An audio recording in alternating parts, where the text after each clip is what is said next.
Le Festival de l'environnement Green Horizonte démarre cette année en Balagne avec une première édition et pour l'occasion, nous sommes allés à la rencontre des nombreux intervenants qui nous ont détaillé leurs spécificités et surtout leur rôle dans ce festival. Regardez.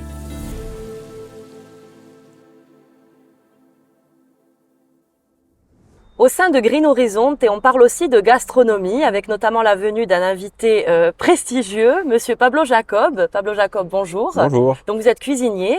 Tout à fait. Et aujourd'hui, vous nous préparez l'agneau de lait, c'est ça? Tout à fait, l'agneau de lait corse. Et du coup, l'idée c'était de faire un travail, de mettre en valeur un sous-produit à l'élevage laitier qui est l'agneau de lait, pour encourager la consommation, donner un peu de chic à ce produit qui est de plus en plus délaissé, les gens en mangent de moins en moins. Et du coup, on a voulu, avec le groupement, proposer quelque chose. Donc aujourd'hui, on va faire quelque chose un peu street food pour changer. Donc un sandwich d'agneau confit à la rôtissoire avec plein de légumes, pareil, tout du coin, pour proposer des choses qui changent un peu de ce qu'on a l'habitude de manger. Du coup, le concept de street food, c'est un petit peu un moyen de démocratiser cette viande? Tout à fait. C'est un moyen de montrer qu'on peut faire plein de choses différentes avec l'agneau. D'aussi avoir un format un peu, c'est rien d'exceptionnel mais un peu inédit. Ça s'y prête bien aussi du fait qu'on est sur la place du village, que les gens pourront manger, j'espère, pourront manger debout. Et pareil, changer un peu de la classique grillade, faire un truc un peu différent qui change un peu pour rajeunir l'image de l'agneau. Et comment on le prépare un peu cet agneau? Il y a une préparation particulière? Les éleveurs ont livré les agneaux en entier, donc on les a découpés.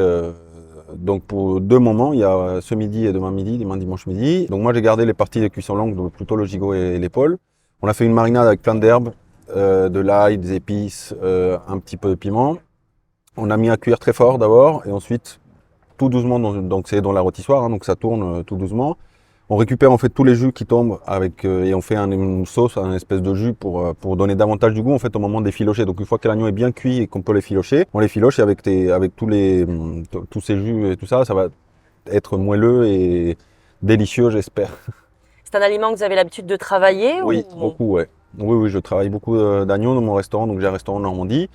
J'achète en fait des animaux entiers, donc un cochon par mois, un veau par mois et 2 ou 3 agneaux par mois aussi justement pour valoriser l'ensemble de l'animal. Et c'était aussi ça qui me plaisait de l'idée de travailler directement avec les éleveurs. C'était on commande pas des pièces déjà prêtes, mais on travaille l'ensemble de l'agneau. Et le festival Green Horizonte, alors vous êtes heureux d'être là? Je suis hyper content d'être là. Je suis honoré, trop content d'être en Corse. Je trouve que c'est une super initiative, que ça met en valeur plein d'idées, de dynamiques et d'initiatives qui s'appliquent partout en fait, et le fait que l'Office de tourisme se soit emparé de ces sujets qui sont hyper importants et qui sont cruciaux pour l'avenir de la profession, autant de la restauration que de l'hôtellerie.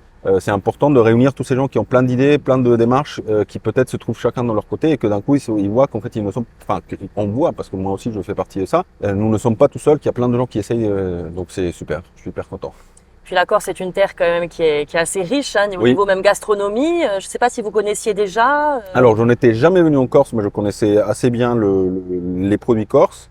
Et je suis très content de pouvoir cuisiner des produits corses en Corse, c'est super. Peut-être qu'on va vous apprendre des choses aussi. Oui, ici. Aussi, j'ai déjà appris des choses et je pense que c'est un échange aussi avec les éleveurs sur plein de choses, des petites astuces. Eux, ils m'expliquent comment ils travaillent, et les spécificités, ne serait-ce que l'agneau, en fait, la race corse fait des agneaux petits, peu gras, qui sont très différents par rapport aux agneaux lourds qu'en Normandie on a l'habitude d'avoir.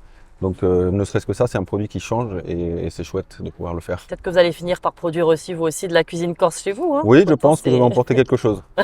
Merci beaucoup, Pablo Jacob. Merci à vous. Merci à vous de nous avoir suivis. On se retrouvera très vite avec un prochain invité.